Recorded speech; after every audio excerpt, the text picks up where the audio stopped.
تو اس میں ہم دوبارہ اس کو ذکر کرتے ہیں جو شاہ صاحب نے ذکر کیا اس کو، وہ کون سی ہے کہ اللہم اکتب لی بہا عندک اجرا واجعلها لی عندک ذخرا وضع بہا عنی وزرا واقبلها منی کما قبلتها من عبدک داود۔ یہ جو الفاظ ہیں آخری الفاظ، یہ دوسرے طریقے سے بھی آئے ہیں جو آگے شاہ صاحب نے ذکر کیے، وَتَقَبَّلْهَا مِنِّي كَمَا تَقَبَّلْتَهَا مِنْ عَبْدِكَ داؤد، معنی ایک ہی ہے لیکن الفاظ کا تھوڑا فرق ہے۔ دوسری دعا کون سی ہے؟ دوسری دعا در منصور میں ہے، جو مصنف ابن ابی شیبہ، مسند احمد، ابو داود، سنن نسائی اور ترمذی، دارقطنی، بیہقی کے حوالے سے در منصور میں نقل کی گئی ہے۔ سیدہ عائشہ رضی اللہ تعالی عنہا سے روایت ہے، الحمدللہ رب العالمین والعاقبۃ للمتقین والصلاة والسلام علی سید الانبیاء والمرسلین، اما بعد۔ بدیع التفاسیر کا مقدمہ چل رہا ہے جس میں سجدہ تلاوت کا ذکر ہو رہا ہے۔ نواں جو ہم نے مسئلہ بیان کیا تھا وہ تھوڑا سا رہتا ہے، اور اہم ترین چیز یہ رہتی ہے نوے مسئلے کی کہ ان سجود کے اندر جو سجدہ تلاوت ہوتے ہیں ان کے اندر دعائیں کون سی کرنی چاہیے۔ شاہ صاحب رحمہ اللہ نے دو دعاؤں کا حوالے کے ساتھ تذکرہ کیا ہے۔ ان دعاؤں سے قبل ہم کچھ تھوڑی سی بات رہ گئی تھی، پچھلی بات مکمل کر لیتے ہیں، اس کے بعد دو دعائیں بتلاتے ہیں۔ پچھلی بات کے اندر یہ تھا کہ سیدنا معاذ رضی اللہ تعالیٰ عنہ کو نبی علیہ السلام نے لکھنے کا حکم دیا۔ سیدنا عبداللہ بن عمر رضی اللہ تعالیٰ عنہ فرماتے ہیں کہ جب سورۃ اقرا نازل ہوئی، یعنی اقرا بسم ربک الذی خلق، خلق الانسان من علق، سورۃ علق، یہ جب نازل ہوئی تو آپ صلی اللہ علیہ وسلم نے سیدنا معاذ سے کہا کہ لکھو۔ تو سیدنا معاذ لکھنا شروع کیا تو آپ آخری آیت پر جب پہنچے، لکھتے ہوئے آخری آیت پر پہنچے تو آپ نے سجدہ کیا، اور آپ کے ساتھ یعنی معاذ رضی اللہ تعالیٰ عنہ کے پاس جو چیزیں تھی، لکھنے والے جو اوراق تھے، جو چیزیں تھی، قلم تھا، سیاہی تھی، انہوں نے بھی سجدہ کیا۔ تو سیدنا معاذ نے ان کو سجدہ کرتے ہوئے سنا، یعنی ان بے جان چیزوں سے آواز سنی سیدنا معاذ نے۔ کیا آواز تھی؟ وَهُمْ يَقُولُونَ، وہ ساری کی ساری چیزیں کہہ رہی تھی، اللہم ارفع بِهِ ذکرًا، اللہم محتط بِهِ وزرًا، اللہم اغفر بِهِ ذنبًا۔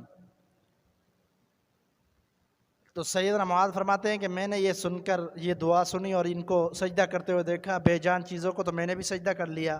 پھر میں نے نبی علیہ السلام کو بتلایا کہ یہ معاملہ پیش ہے، تو فسجد ہے، تو آپ نے بھی یہ سن کر آپ نے بھی سجدہ کیا۔ یعنی یہ نبی صلی اللہ علیہ وسلم کی سنت ہے کہ آپ علیہ السلام نے سورۃ علق کے آخری آیت پر بھی سجدہ تلاوت کیا۔ اور یہ جو دعا پڑھی گئی، جو اس میں، اس کا ترجمہ کیا ہے؟ اس کا ترجمہ یہ ہے کہ اے اللہ، اس سجدے کے ذریعے میرے حافظے کو بلند فرما، اے اللہ اس سجدے کے ذریعے مجھ پر جو بوجھ ہیں گناہوں کے وہ ہٹا دے، ختم کر دے، اور اے اللہ مجھے بخش فرما دے، مجھے میری مغفرت فرما دے۔ تو یہ دعا کے الفاظ ہیں، اور تین جملے ہیں، ان کا یہ معنی ہے۔ تو یہ ان قلم نے اور اس نے جو ڈبی تھی سیاہی کی، اس نے اور جس پر لکھ رہے تھے وہ سب سجدے میں گر گئے، اور انہوں نے یہ الفاظ کہے، اور سیدنا معاذ نے سنے، آپ نے بھی سجدہ کیا اور نبی صلی اللہ علیہ وسلم نے بھی سجدہ کیا۔ تو اس حوالے سے باقی جو آخری ہماری بات ہے وہ ابھی ذکر کرتے ہیں، وہ یہ ہے کہ سجدہ تلاوت میں دو قسم کی دعائیں شاہ صاحب نے فرمایا مروی ہیں۔ ایک دعا سجدہ نمبر 11 سورۃ صاد کے حوالے سے جو تفسیر ابن کثیر کی بات ہوئی، اس میں عبارت میں گزر چکی ہے، تو اس میں ہم دوبارہ اس کو ذکر کرتے ہیں جو شاہ صاحب نے ذکر کیا اس کو۔ وہ کون سی ہے کہ اللہم اکتب لی بہا عندک اجرا واجعلها لی عندک ذخرا وضع بها عنی وزرا واقبلها منی کما قبلتها من عبدک داود۔ یہ جو الفاظ ہیں آخری الفاظ، یہ دوسرے طریقے سے بھی آئے ہیں جو آگے شاہ صاحب نے ذکر کیے، وَتَقَبَّلْهَا مِنِّي كَمَا تَقَبَّلْتَهَا مِنْ عَبْدِكَ داؤد، معنی ایک ہی ہے لیکن الفاظ کا تھوڑا فرق ہے۔ تو اس کا معنی کیا ہے؟ اس کا معنی یہ ہے کہ یہ پہلی دعا ہے سجدہ تلاوت کی، یہ بھی کر سکتے ہیں سجدہ تلاوت میں، اے اللہ اس سجدے کو میرے لیے اپنے ہاں اجر کا باعث بنا دے، اور اے اللہ اس سجدے کو میرے لیے اپنے پاس جمع کر دے، یعنی میرے لیے جو نیکیوں کا ذخیرہ ہے اس میں شامل کر دے، اور اس سجدے کے وجہ سے میرے گناہوں کے بوجھ کو مجھ سے ہٹا دے، اور اے اللہ مجھ سے یہ سجدہ قبول فرما جس طرح تو نے اپنے پیغمبر داؤد علیہ السلام کا سجدہ قبول فرمایا۔ تو سیاد صاحب یہاں پر تبصرہ کرتے ہوئے فرماتے ناظرین، یہ دعا ابن کثیر میں بھی عبارت ہے، گزری ہے، اور ابن کثیر نے اپنی سند کے ساتھ ابن عباس رضی اللہ تعالیٰ عنہ تک یہ ذکر کی ہے، اور مشکات میں بھی ہے، ترمذی کے حوالے سے، ابن ماجہ کے حوالے سے، اور اس میں الفاظ کی تبدیلی ہے لیکن معنی وہی ہے جو ہم پہلے بیان کر چکے ہیں۔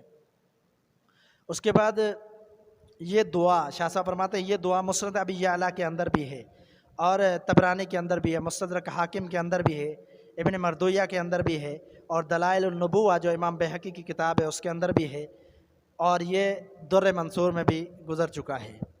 دوسری دعا کون سی ہے؟ دوسری دعا در منصور میں ہے، جو مصنف ابن ابی شیبہ، مسند احمد، ابو داود، سنن نسائی اور ترمذی، دارقطنی، بیہقی کے حوالے سے در منصور میں نقل کی گئی ہے۔ سیدہ عائشہ رضی اللہ تعالی عنہا سے روایت ہے، فرماتی ہے رسول اللہ صلی اللہ علیہ وسلم جب رات کو سجدہ تلاوت کرتے کتنی ہی بار آپ یہ دعا پڑھتے تھے۔ کون سی دعا؟ سجد وجہی للذی خلقہ وشق سمعہ وبصرہ بحولہ وقوتہ فتبارک اللہ احسن الخالقین۔ یہ دعا جو ہے ہم اکثر اوقات پڑھتے رہتے ہیں اور اکثر ساتھیوں کو یاد بھی ہے۔ یہ دوسری دعا یہ بھی پڑھ سکتے ہیں، یہ بھی ثابت ہے۔ تو اس کا معنی کیا ہے؟ میرے چہرے نے اس اللہ کے سامنے سجدہ کیا جس نے اس کو پیدا کیا، اور اسی چہرے سے چیر کر کاٹ کر اسی میں سے اللہ نے کان بھی بنائے، اسی میں آنکھیں بھی بنائی، اور اپنے حکم اور اپنے قدرت سے وہ برکت والا اور بہترین پیدا کرنے والا ہے، خوبصورت پیدا کرنے والا ہے، تخلیق کرنے والا ہے۔ یہ دعا کا ترجمہ ہے۔ یہ روایت شاہ صاحب فرماتے ہیں یہ مصنف ابن ابی شیبہ میں دوسری سند سے بھی مروی ہے، جس میں رات کے سجدے کا ذکر نہیں ہے، یعنی یہاں تو یہ ہے کہ رات کو نبی صلی اللہ علیہ وسلم سجدہ کرتے تو آپ یہ پڑھتے، لیکن جو مصنف ابن ابی شیبہ میں دوسری سند سے اس میں یہ وضاحت نہیں ہے کہ رات کو آپ صلی اللہ علیہ وسلم پڑھتے، یعنی اس سے مراد یہ ہے کہ رات کو سجدہ کیا جائے، سجدہ تلاوت، یا دن کو کیا جاتا ہے، یہ پڑھی جا سکتی ہے۔ کوئی بھی ان دونوں دعاؤں میں سے پڑھی جائے تو یہ سنت، یا دونوں کو پڑھ لے، پہلے وہ پڑھے پھر دوسری وہ پڑھے، یا کبھی وہ پڑھے کبھی وہ پڑھے، تو دونوں کو ساتھ بھی پڑھ سکتے ہیں۔